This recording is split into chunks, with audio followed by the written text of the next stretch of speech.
है जिसका charge 40 rupees पर पर्सन है। टिकट के साथ आपको एक गवर्नमेंट व्हीकल ड्राइवर के साथ असाइन किया जाएगा जो आपको वाटरफॉल तक ले जाएंगे और उसी व्हीकल में आपको वापस आना रहेगा। टिकट बूथ से वाटरफॉल जाने में करीबन 30 मिनट जितना टाइम लग सकता है।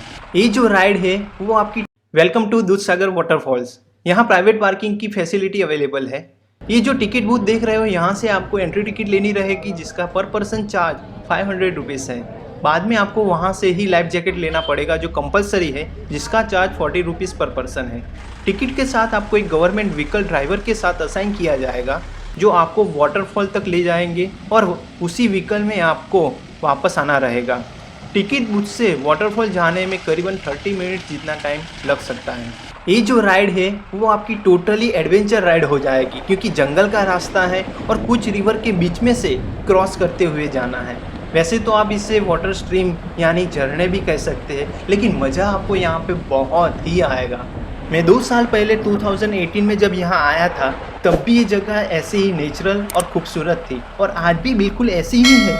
इसीलिए शायद यहाँ हर बार आने की इच्छा रहती है। मेरा ऐसा मानना है कि अगर आपने गोवा ट्रिप में दूधसागर वाटरफॉल विजिट नहीं किया तो आपकी गोवा की ट्रिप कंप्लीट नहीं है।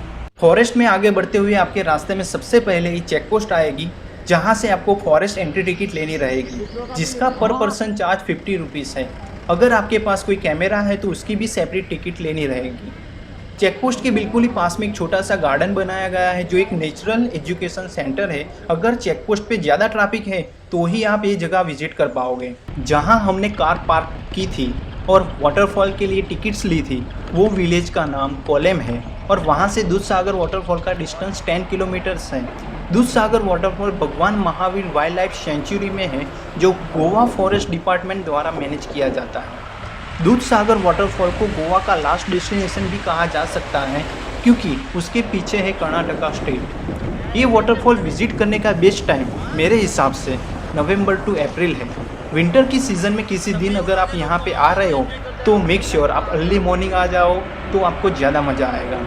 अगर आप पीक टाइम में आ रहे हो यहाँ पर तो पहले से ही टिकट बुक करवा लें या फिर जितना जल्दी हो सके आप यहाँ पे पहुँच जाए, वरना ऐसा भी हो सकता है कि आपको टिकट ना मिले और आपको वापस जाना पड़े क्योंकि यहाँ पर जो जिप्स होते हैं गवर्नमेंट व्हीकल्स वो सीज़न के हिसाब से फिक्स होते हैं और सब जिप्स बुक हो जाएगी तो आपको शायद टर्न नहीं आएगा और आपको टिकट्स नहीं मिलेगी। ये जो गेट है इसके आसपास आपको जिप में से उतार दिया जाएगा और यहाँ से आपको चलते हुए आगे वाटरफॉल तक जाना है जिसमें करीबन 20 मिनट जितना टाइम लग सकता है।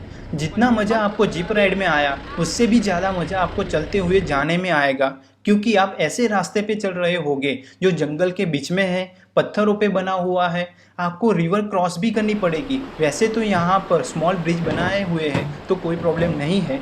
यहाँ पर आप फोटोग्राफी भी कर सकते हो या फिर कुछ देर के लिए शांत एटमॉस्फेयर में टाइम स्पेंड कर सकते हो। लेकिन जैसे जैसे आप आगे बढ़ते जाओगे आपको वाटरफॉल की आवाज़ साफ सुनाई देगी और आपका एक्साइटमेंट ज़्यादा होता रहेगा। यहाँ पर कुछ चेंजिंग रूम्स भी बनाए हुए हैं जो आप यूज़ कर सकते हो। इसमें कोई डाउट नहीं है कि ये जगह बहुत ही खूबसूरत है, लेकिन एक ही प्रॉब्लम है कि यहाँ पर आपको लिमिटेड टाइम दिया जाता है। सिर्फ 1.5 घंटे में आपको जिप से चलते हुए वाटरफॉल जाना है, वहाँ एंजॉय भी करना है और वापस भी आ जाना है और शायद टाइम लिमिट की वजह से ही आप कम्प्लीटली एंजॉय नहीं कर पाओगे। आप एक काम कर सकते हो कि आप जिप ड्राइवर को ये पूछ लेना कि अगर 1-2 घंटे लेट हो जाए तो कितना चार्ज देना पड़ेगा। मेरे ख्याल से 1 घंटे का 300 रुपीज़ चार्ज है। अगर ऐसा ही है तो टोटली वर्थ है 300 रुपीज़ ज़्यादा देना। अगर आप यहाँ आ गए तो वाटरफॉल में बिना स्विमिंग किए वापस मत जाना। आपके पास लाइफ जैकेट भी है और अगर आपको स्विमिंग नहीं आती तो आप वहाँ लाइफ एंड सिक्योरिटी गार्ड की हेल्प से भी स्विमिंग कर सकते हो। तो चलिए देखते हैं वाटरफॉल के कुछ बेहद खूबसूरत नज़ारे।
खाओ से हाथ आप वो तो पहले